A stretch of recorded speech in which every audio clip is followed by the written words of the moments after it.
What do you want? I'm going to introduce you guys, just your name. Sure. I'm going to wait, you'll talk about yourself. Sure. Say what?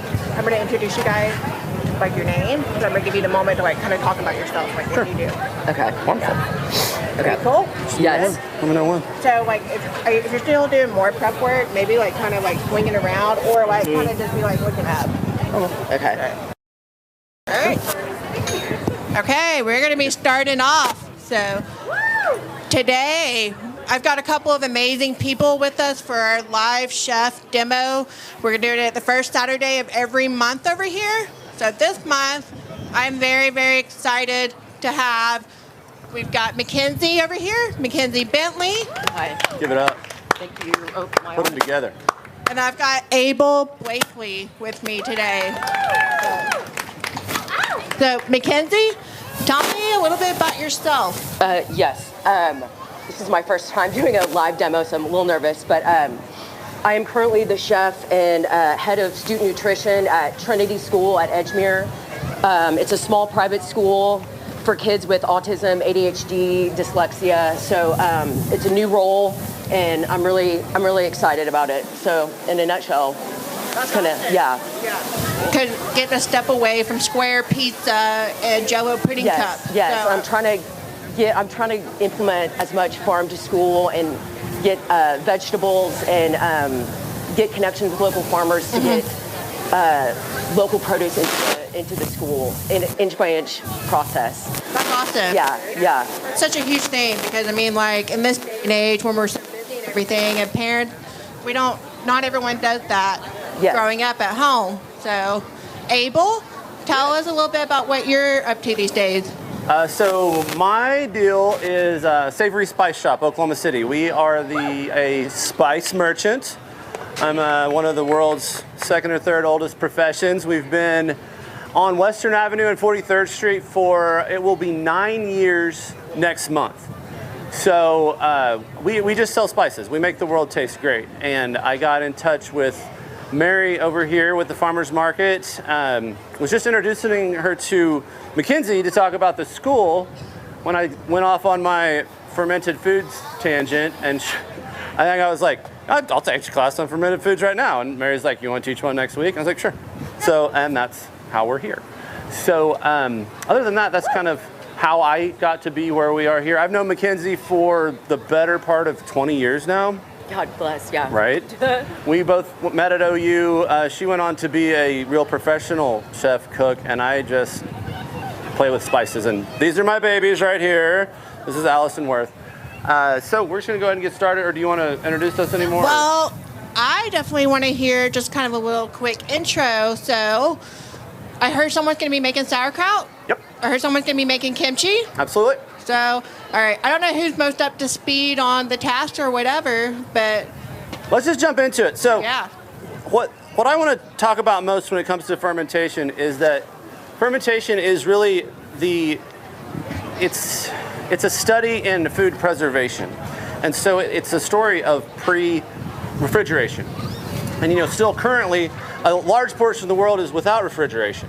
And so through processes like what we're doing today is lactofermentation that uses the bacteria that is currently present on these vegetables. Any vegetable you can ferment in the same way that we're doing the cabbage for sauerkraut. We're going to do using vinegar for the pickles, and it's just going to draw the lactic acid off of the vegetable itself to create a culture of bacteria in a anaerobic environment. So it has to be submerged in water that will both break down and form a massive culture of this good bacteria that is really good for your health. So what I really want people to understand about the word fermentation is that you really, really have to separate fermentation from rotting, fermentation from spoiling, fermentation away from mold, because it's really the direct polar opposite of that. Any form of preservation is going to need to be done to where it's safe, right? And this is, in this way, when you're growing these good bacteria in these cultures, it's going to create so much good bacteria that it will either force out or not allow the negative things like mold and things to grow. And that is if it is submerged in water in a non-air environment. And so that's what we're trying to create today with the what we're going to make. And the first one we're going to do is sauerkraut. It's kind of how I got into fermenting, and then I kind of progressed, moved into kimchi and stuff like that. And canning kind of does the same thing. This is fermentation by acidification, is when you're using the vinegars and stuff. So what Mackenzie has done already is she's just shredded up a bunch of cabbage. Is that This is just green cabbage. We got it from the farmer's market. I don't know. probably Looney Farm? I bet. Probably. Yeah. Just green cabbage. And you can cut it up however you like. Okay?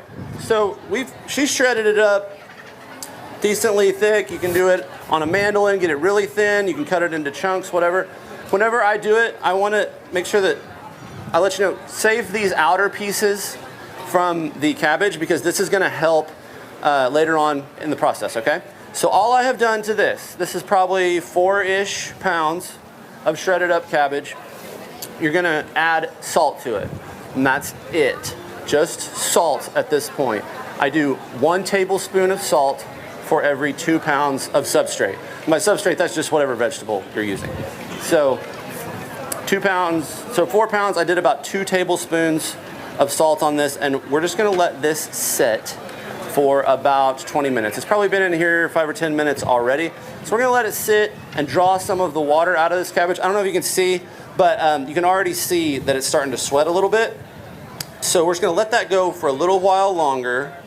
And while that goes there, I'm gonna get started on some quickles.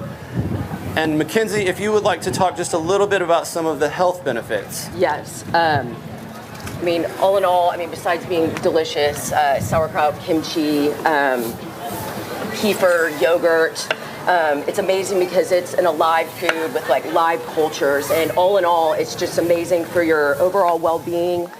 It promotes, digestive health. It's amazing because it preserves foods, the nutrients in it, and it also creates new nutrients and mineral availability for your body. And hold on. So I think something that has gotten me into fermentation is since I'm with Trinity School and it's kids with autism, ADHD, dyslexia, there's been a lot of studies showing the like powerful healing aspect of fermented foods because your immune system is in your gut, and it's the studies show I can't remember her name. Which one? The lady that did the study? Yeah. Are you talking about for autism? For the autism? Yeah. I don't remember. I can't remember her name, but so that's what has gotten me into really studying and trying fermentation is just the powerful healing aspect for all of us, but the close connection with kids that have like autism, dyslexia, ADHD, and the power of that nutrition for them. So Mackenzie kind of touched on it a little bit, but about the predigestive. Yeah. So what the bacteria the lactobacteria that we're producing at the culture that's already present on the vegetables is it's building a group of bacteria that helps to break down the food before it goes into your body. So like predigestion. Yes, ma'am? Zero calories, no? What was that? Calories, right? Oh yeah, zero calories. Yes, there we go. Yeah. Oh, yeah. Sorry. It's just so windy. But anyway, so the bacteria in your gut is what is really doing the breaking down of the food whenever you eat anything. So with all of the antibiotics that are present and all of the sanitation, which is awesome in one form, as a human race, we're losing a lot of the bacteria that needs to be in your stomach to break down the foods and to help you be The healthy bacteria. Healthy bacteria. Mm-hmm. So the more that you can add this type of thing, naturally fermented foods, acidification, and today we're just talking vegetables, okay? You can go over and talk to Michelle Bowie about sourdough starters. You can talk, I'm sure there's somebody selling beer around here, beer, wine, it's all ferments. Yogurt is fermented, it's all fermented by cultures. What we're doing today here is just the raw vegetable fermentation. And it's gonna be really, really valuable to add to those cultures that are already present and help them to grow and survive, right? Correct. Mac? Yes. All right, so what we have done with the cabbage, right now I am just slicing up. These are great. What'd you say, Mary? These are lemon cucumbers? Those are beautiful. They are I've gorgeous. never seen a yellow cucumber before. What do you want me to? A yellow cucumber. Never do. Could you just chop, Mackenzie's gonna chop up some dill. And this is going in the sauerkraut. The dill is going to go both in the sauerkraut and these are just quickles. This is the easiest pickle. I make this probably 3 or 4 English cucumbers, but any cucumber will work. We're going to do 3 of these lemon cucumbers today. So the English cucumbers, those are good to use because they've got that thinner skin and less seeds, right? A little bit less seeds. I don't mind seeds in cucumbers. Yeah. I mean, I think that's another thing that helps with digestion and all overall gut health. Fiber. Fiber, thank you. What word I was looking for. But I usually use English cucumbers for that reason, but you could use any cucumber. And this is just, all we're gonna do with this is put a little bit of dill. Mackenzie, you got some dill chopped up? Yep. Just throw probably 2 tablespoons in there if you got it. And we're gonna add a little bit of salt. I would generally just eyeball this, but I do want to make sure that you guys see how little the ingredients there are in this. So that's 3 cucumbers. I'm gonna do a teaspoon of salt. Like that's all the salt that's gonna go into this. I'm gonna do half a cup. And for this few cucumbers, like when I do 2 or 3 English cucumbers, it would like fill this bowl. And I just slice them on a mandolin as thin as you can. So for this few cucumbers, I will probably only do like maybe 2 tablespoons of vinegar. It's a very, very little amount of liquid. You just use kosher salt and white vinegar for this particular one, right? Kosher salt, white vinegar, and the dill is just gonna be from dill weed. But since I own a spice shop and I'm a little bit extra, I like to do dill seed as well. Probably do 1/4 teaspoon, half a teaspoon of dill seed. And I also like to put a little bit of caraway seed in there. Mostly because I love caraway. And you can use fresh garlic with this, but since I always just have this available, this is dehydrated garlic. It's dehydrated minced garlic. And so it will rehydrate as the liquid comes out of these cucumbers. So I'm probably gonna do about a teaspoon-ish of that, maybe a little bit more because I like garlic. And all you do for the quickles is, do you have a spoon? Let's see. Is just stir this up. And Mara, if you wouldn't mind, one of these jars over here, just toss that in a jar. And you can eat this right now if you want, or you could eat those right now and it would be delicious. But I will usually set those in the refrigerator overnight and then let them sit overnight. And this jar, you'll see, it might fill up this pint jar, maybe a little bit more than a pint. And there won't be a lot of liquid in it because I only put 2 tablespoons of vinegar. But tomorrow morning, that jar will be 3/4 full of liquid. Now, what we do at our house, because my babies have my exact same palate, is we will just continue to add cucumbers to that. So whenever it gets low, mandolin 2 or 3 more cucumbers, until the brine starts to lose its flavor, which is gonna be, I don't know, like a week or something like that. And then you just do it again. So it's kind of like a redoing itself continually. I forget what they call that in like, do you know, Mara, when they're making like balsamic vinegar and they just keep pouring it in the same barrel? Anyway, same type. Yeah, it's building up. Yeah, the same type idea with these pickles. And so that's quickles. So that's one recipe, and you will absolutely love those. They're the easiest thing in the world. I make them probably once a month and then redo it. So, And then any questions about quickle? well, I just wanted to point out that, like, it sounds like pickling and fermentation, it's a scientific process, but we already did it all with just a bowl, a knife, and salt. Like, you didn't need a lot of equipment. Like, people think you need to get canning equipment. It's you need more to have approachable and less intimidating. Yeah, and it really is It's simple. a lot more simple than people realize. Yeah. And I love that. And really the whole reason that I wanted to come talk to everybody today is to really point that out. It's the biggest benefit versus cost thing that you can do for your overall health. Yes. I mean, we're not gonna use any heat out here today. I am gonna use a blender for one thing. And I traditionally would never measure any of the things that I'm putting in here. Because you have to remember, this is not a like really intricate recipe that has to be to the letter. I mean, this is a brine. It's a salt, vinegar, water solution that is going to create an environment outside of air that is, you know, pleasing for this bacteria to form their own colony, okay? So, I think this sauerkraut has been going for, it doesn't really matter, 20 minutes-ish. It's got nice and see all the liquid that's already on there. The next step in this process is probably the most fun. Mackenzie, you want to get half of this into another bowl, just any bowl? You can have your babies help you do this. If you need a little bit of aggression got out because you've had a rough day or something, this is really good for it. You just take this with your hands or an instrument of some sort. Now they make stuff, there's things on the market that will help you do this. I'm gonna save some of these outer leaves because we're gonna use them later. They look like little baseball bats, but you can just do it with your hands or, here Mac, just slam on that. Oh, all right. Bottle, just beat on it, whatever you have. All you're trying to do here is break down those cell walls that are already leaching out their water. And just squeezing it and pounding on it. Did you chop up a bunch of more dill? No, I will then. No. And anywhere in this process, we're going to add a bunch of dill. Mara, could you just get some of these cloves of garlic out of here? Just smash them, just get them peeled.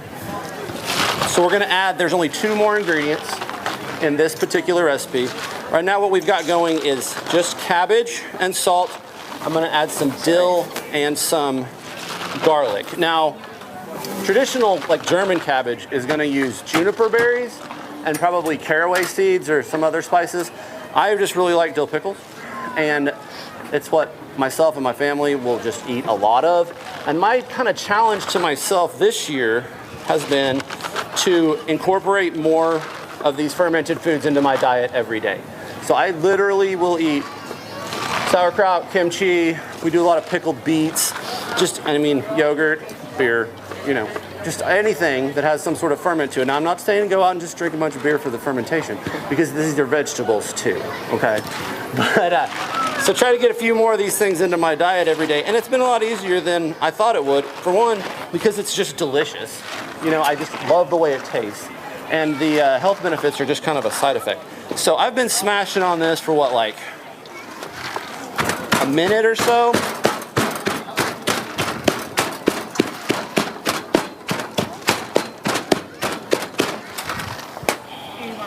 And you can see, I don't know if you can see that or not, but there's probably a half cup of liquid in the bottom of this bowl. So, Mackenzie's got the dill ready. Let's just mix these together and just throw all of that dill in there. I don't want it to blow away here. You guys might get some dill in your face. Yeah, watch out.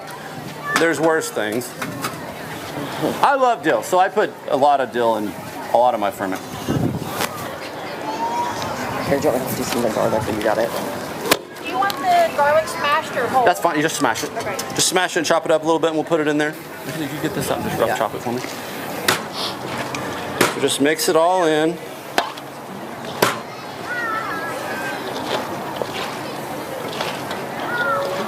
Just throw it in there. Thank you much. As much or as little garlic as you would like. And these fermenting vegetables like this is what they call wild fermenting. And you can do it with any vegetable. I mean, just pick a vegetable, do this same process, shred, salt, smash, and press it underwater, and it will ferment. Now this one, we're gonna leave for a little bit longer than usual because cabbage is really, really fibrous. It takes it a while to break down. I don't know if you guys have ever caramelized cabbage. We do it just like onions. It'll take it 45 minutes to an hour before it really releases the sugars. Same way with this, it's even a slower process. So when I get done mixing all this stuff together. You just want me to rough chop? To be honest with you, What's up? growing up, I thought sauerkraut came out of a can. Right? Did anybody else? Like, How very Oklahoma of you. And I never gave it a chance until probably like 10 years ago. And I was like, oh my goodness, it tastes so much better. Yeah. So, especially on a Reuben sandwich. I didn't like Right. sauerkraut till I was in college. I always tell people it's one of those things that I think you have to, it kind of comes, it's a taste that kind of comes with age.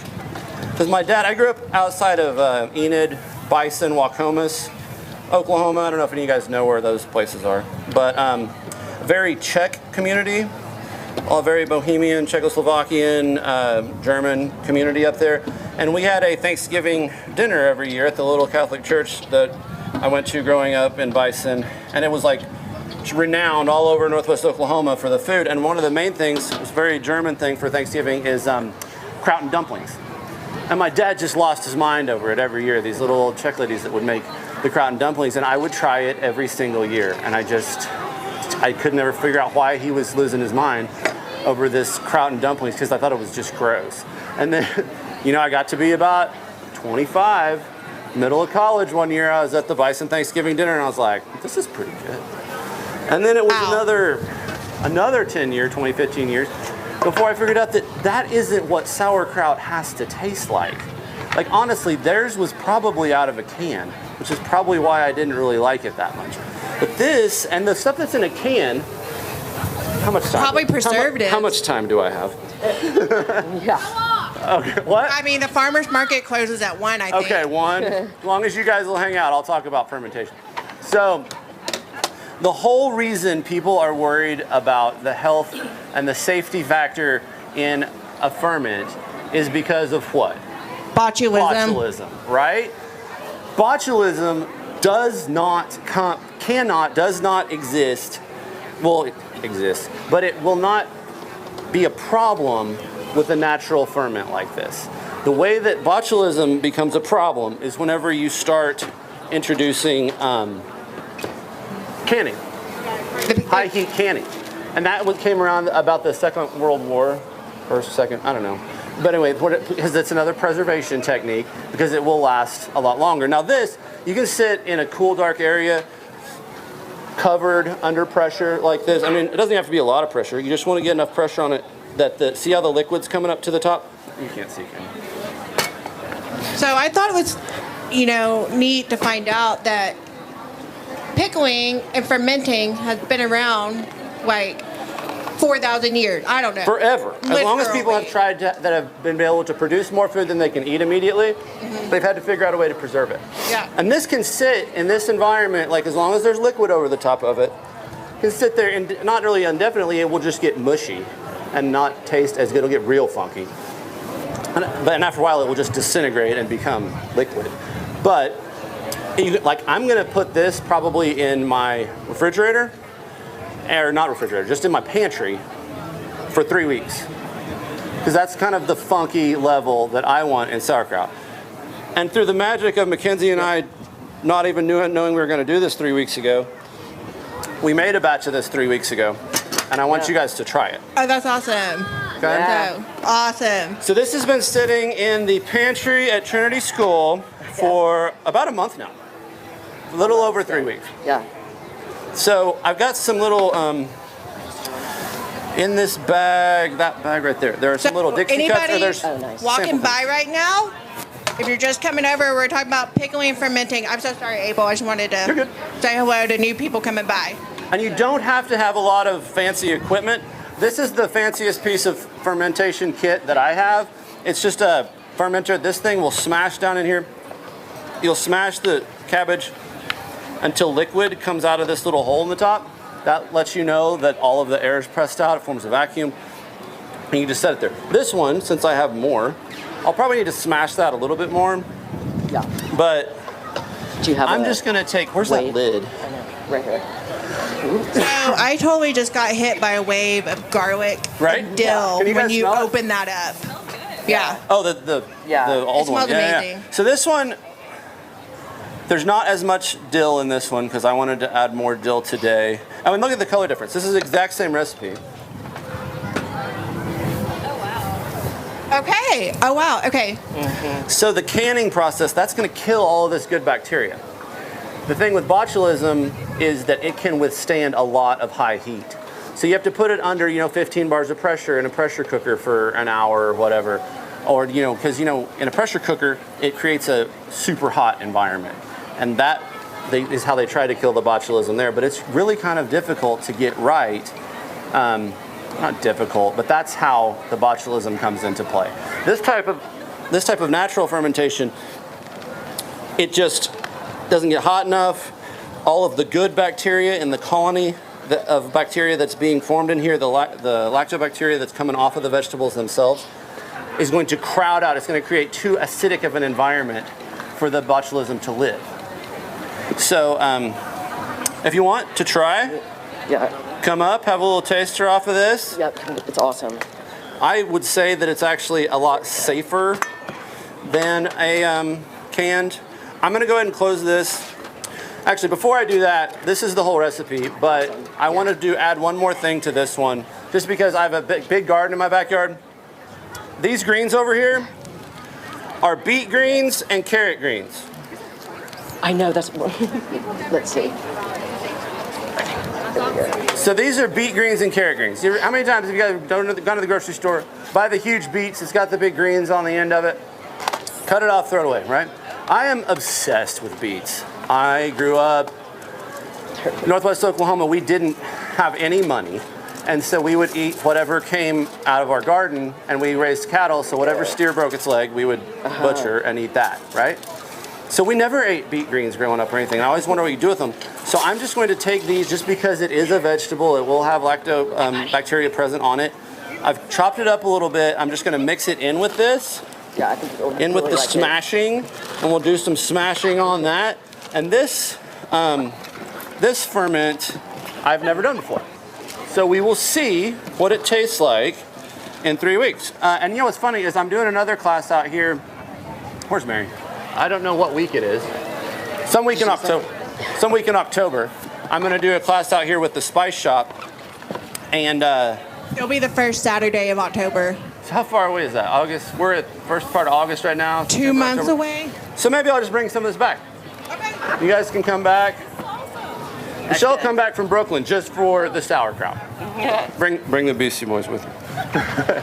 But I'm just gonna smash this up, and I'm just gonna add these things in there just to see what it tastes like, And that's the fun thing about it. It's very empowering, I feel, fermentation, because you're doing this great thing. There's no rules, and I don't know if you can see, but the water is coming up around this. I didn't quite have enough time to smash it, but that'll bring the water up. So all you need to ferment is a vessel. Anything will do. They make fermentation crocks that are great. For this one, I would put a plate on top of it, smash it down so the water comes over the top, and then weigh it down. I found that a really good weight is a gallon-sized Ziploc bag full of water. Maybe double bag it. A gallon of water weighs 8 pounds. So this one, when it was at the school, we had 2-gallon Ziploc bags just setting on it, make sure there was pressure. And if the Ziplocs leak a little bit, it's just going to add to the liquid, and it doesn't make any difference. Okay? So that's sauerkraut. So basically, you want it to sit in its own bath. That way, air's not introduced. And it That's should how be it noted. stays safe. So say some air did get in here.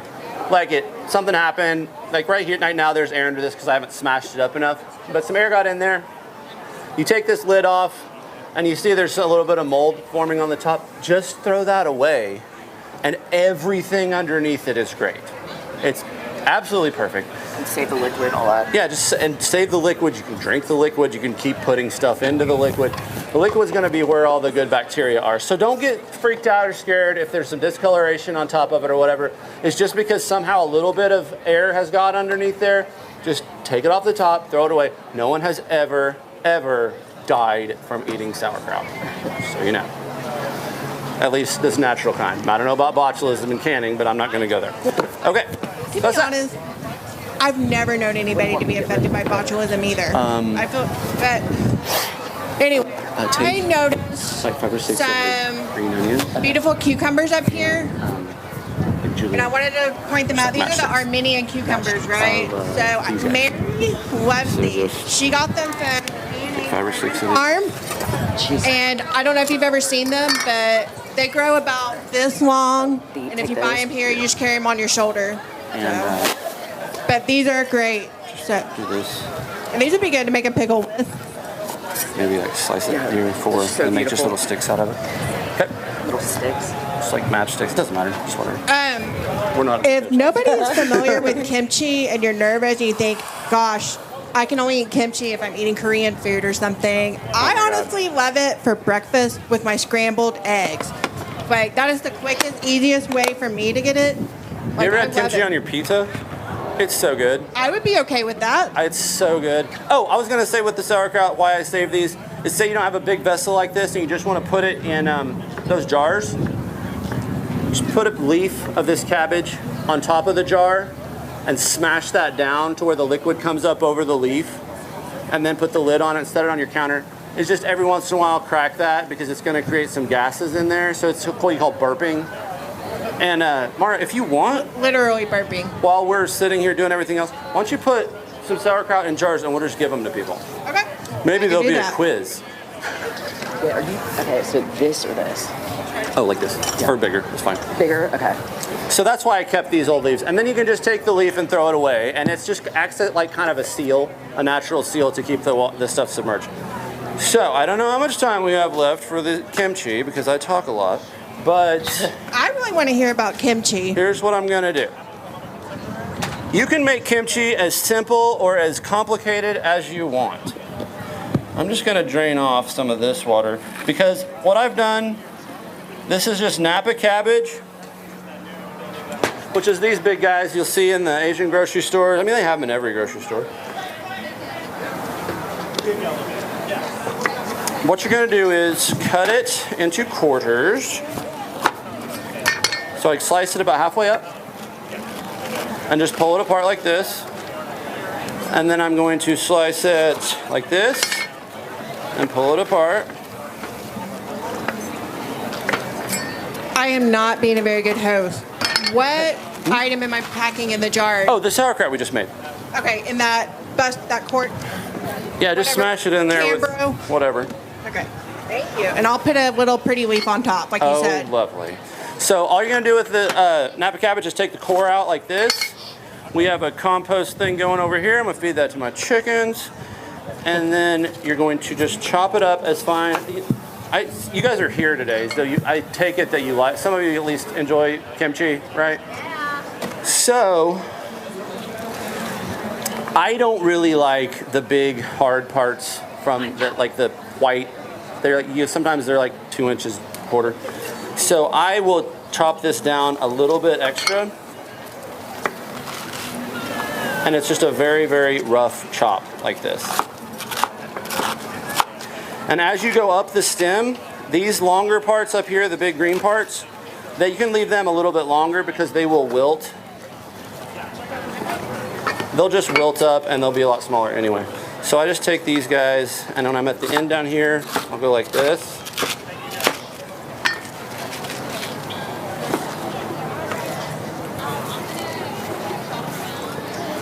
And you'll put them in a big bowl like this. And this is about 4 pounds ish of Napa cabbage. I'll do half a cup of this nice gray sea salt, which is a completely another story that we might not have time for today. But any sea salt or kosher salt will work. I don't use iodized salt, table salt. You're gonna want it to be sea salt or kosher salt. It's available at a spice store on 43rd and Western. But so about a half a cup of sea salt, 1 cup of water, just get it to where it's dissolved, and it's gonna look like there's not very much liquid, but just put it over this cabbage.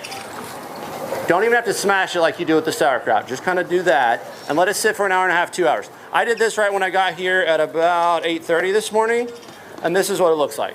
That's 4 pounds of Napa cabbage with sea salt and water. The reason I drained it is because I added a bunch of water and then I rinsed it off after it sat for about an hour and a half or so.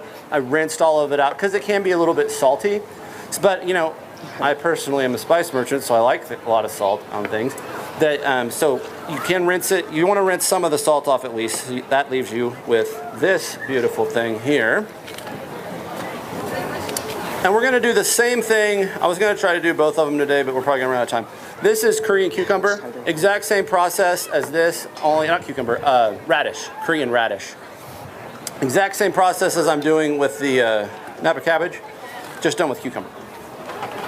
Mackenzie, I'm sorry that I'm doing all the talking. Do No, you want to you're throw good. anything in here? You're good.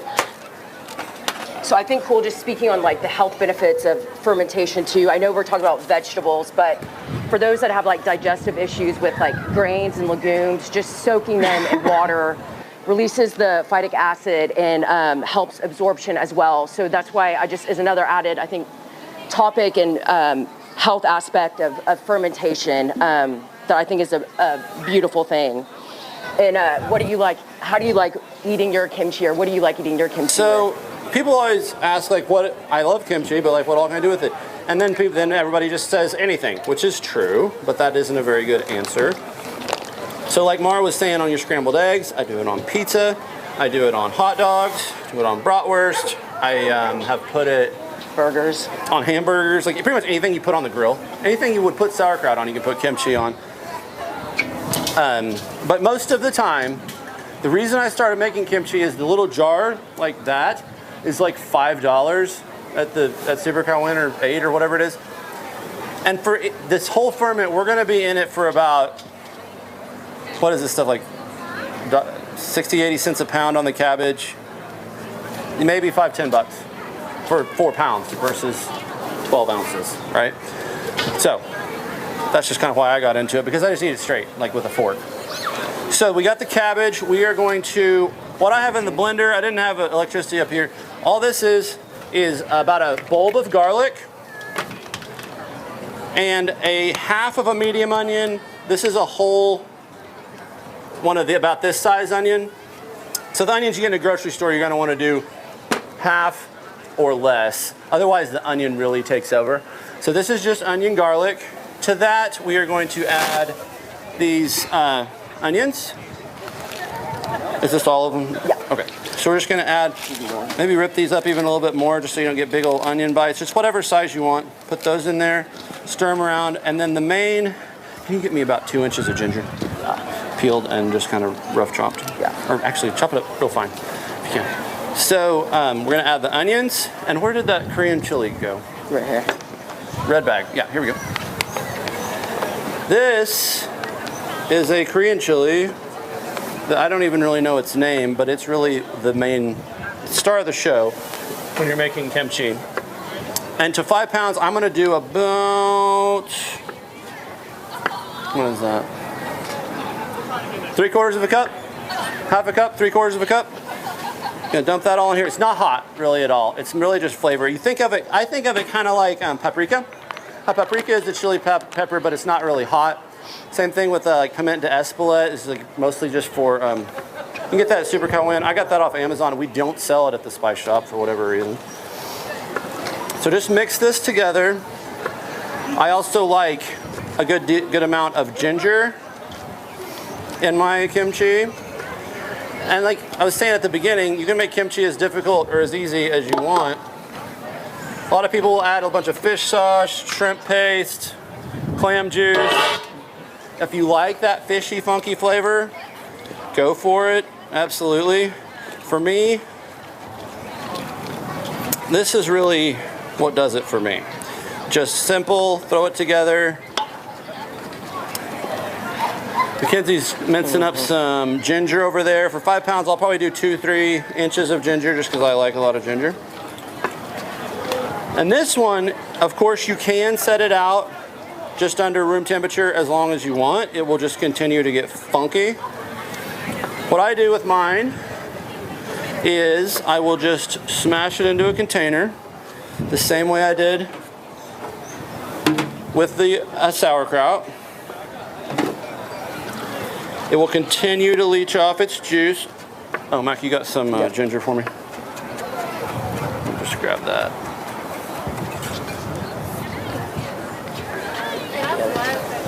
So much, and a lot of people don't know. You can buy those even if you're not in the industry. You can go to City Restaurant Supply. I think Super Cow Win might have some. I'm pretty sure Winco has them. Winco has big plastic buckets, I know. But anything. I mean, I just have these because of the spice shop, and Mary got me a couple extras. But it doesn't have to be these. You can put it in Anything. Cut the top off a 2-liter soda bottle. Put it in Tupperware. Would work. So that's all these are, is just big Tupperware. So if you're not doing this big of a batch, or even if you are, just get a big Tupperware. And these, since I don't let it set out as long, I'll probably let this go 2 or 3 days. Some people only let it go overnight. I mean, you can eat it right now if you want to. If you want to come try it. But I will let this go 2 or 3 days, a week. I'll taste it, see how funky it's getting. Since it's not really exposed to air all that much, I will just, like, look at all that juice coming out of there. Yeah, You see that? Mm-hmm. Let me go over here.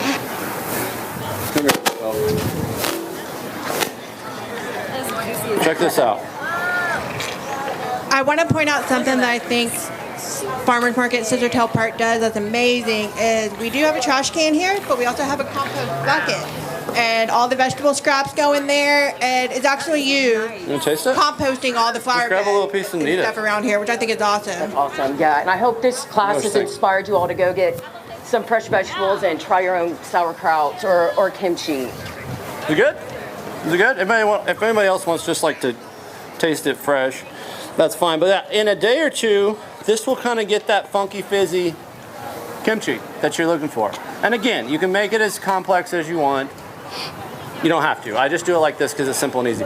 Exact same process with the Korean radish or daikon radish. I think Korean radishes, they're these kind of like, they're usually fatter, squattier.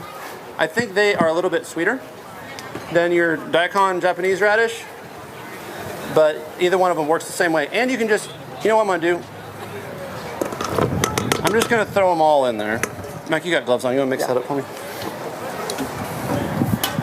And then it's just another layer. So, we're doing it on time. Look at that, 11:02. Not bad. Anybody have any questions? Comments? Concernments? If not, Anybody have questions? the one thing that I really want to leave you with is about fermentation is it's all about culture. I think it's not really ironic so much as telling that we use the word culture to describe a group of bacteria, a group of organisms that will turn milk into yogurt, that will break down and preserve these foods so that they're available to us to be delicious. We use that same word culture to describe art and literature and religion and all of the things that make living together as a community really beautiful. Everything that we have out here, this really dynamic culture of people that we have out here in the middle of downtown Oklahoma City is a real good parallel to what's going on in these ferments, because all together, building this culture here and this culture here is going to make this whole city state so much better of a place and good for everyone that's a part of it. So thank you so much. Thank you so much, Mackenzie. One more person that does not get enough thanks is the unsung hero of the farmers market, Miss Mary Bixler, right back here. She does it all. She does an amazing job. Yes. All of us owe her a huge debt of gratitude for making this happen. So thank you so much. I'll be back out here sometime in October, do another one. And caraway seeds. We have some jars here for people to take home of the amazing sauerkraut. And then I just wanted to give a couple thanks. Dennis Billman. I'm doing a brain fart. Campbell Young. And then I wanted to thank Scissortail Farmers Market for letting us be here. We're going to be here the first Saturday of next month with Nicole Asali Perry. She's actually a vendor here. She's at Soul Heart Meals over there. So we'll be here. I think it's going to be September 4th. So definitely come over here for that at 10 a.m. And then Abel, Mackenzie, thank you all so much for being here, showing us that like kimchi and pickle are not that difficult to do. You can do it. So thank you, everybody. Come up here, try some stuff.